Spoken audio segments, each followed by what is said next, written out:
The year is 1999. Two brothers, Nathan and Caleb, arrive in Nashville, Tennessee with big dreams of starting a country music career. They start meeting people, they start writing, they start honing their craft, and eventually they do get some interest from record labels. In 2002, they signed with RCA Records. So RCA comes to the brothers and they say, hey, this is great guys, we're gonna start making some music, we're gonna get you a backing band.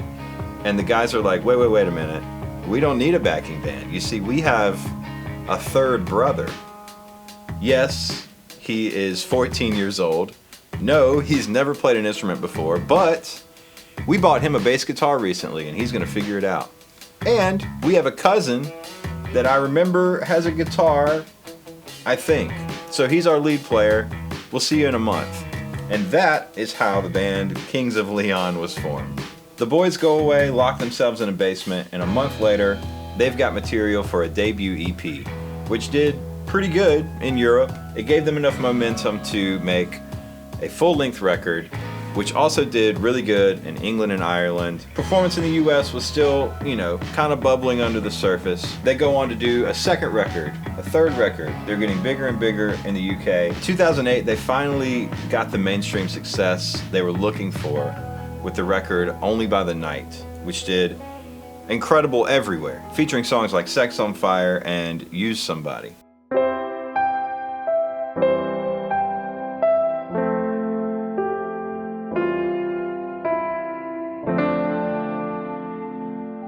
So the thing that sticks out for me when I listen to this song is the way that the drums interact with the rest of the instruments. I think without the drums here, it would just be kind of like a pretty standard run-of-the-mill ballad.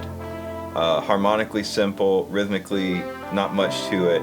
The drummer isn't really providing like a backbeat or a sense of tempo or rhythm. In fact, the tempo fluctuates wildly throughout the whole song. He's using offbeats and a lot of syncopation in a way that makes the guitars now way more rhythmically interesting set against these kind of off-kilter drum hits. The way that he just leans into those fills, and it doesn't really matter that he's rushing or slowing back down, and in fact it's enhancing the song in this really interesting way that you don't quite get with a lot of mainstream rock. Most of modern rock is super locked into a click track, and I think it's really cool that this song refuses to be played with a click track. So what if there was a click track? And what if there was a super strong backbeat to this song? How would it change what the singer's doing? How would it change what the bass player's doing? How would it inform the overall feel of the song? Would it be better? Would it be worse? We're gonna find out right now. So before we get into the song, I want to quickly go over my process for how I arrange these types of things. I get a lot of questions like, how do you even begin something like this? So what I do is I start a new session, I pick a tempo, and then I play the chords and the lyrics and record a scratch version to that tempo. At this stage is when I decided to slightly change when the chord changes happen.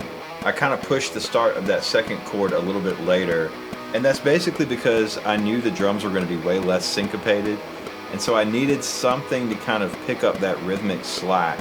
So I went and recorded the whole pass with that kind of guitar riff and did the vocals, and then I sat down at the kit and I started writing parts. And along the way I'll kind of discover what feels good and what's fun to play, and then I'll start tracking drums. So once the drums are kind of locked in place, that's when I'll pick the guitar back up and I'll start writing the actual riffs that are going to go on top of these drums. I'll add the bass in and really lock in the bass guitar with the kick drum in certain spots and just make sure it all feels nice.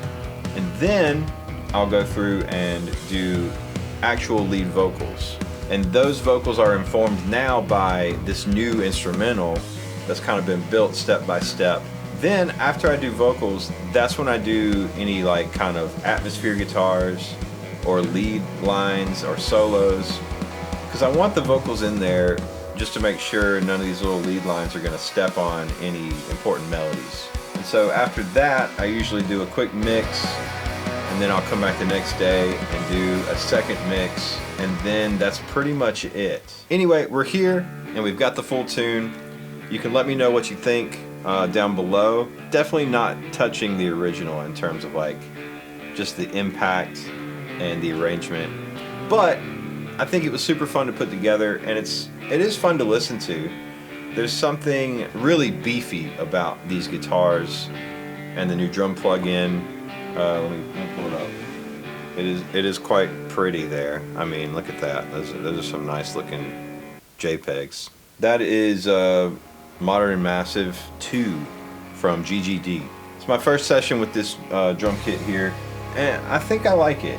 There's a lot more to dive into, but I'm slowly getting there.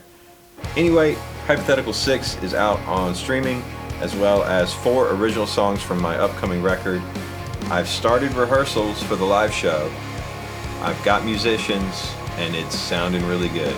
So stay tuned for the live stuff.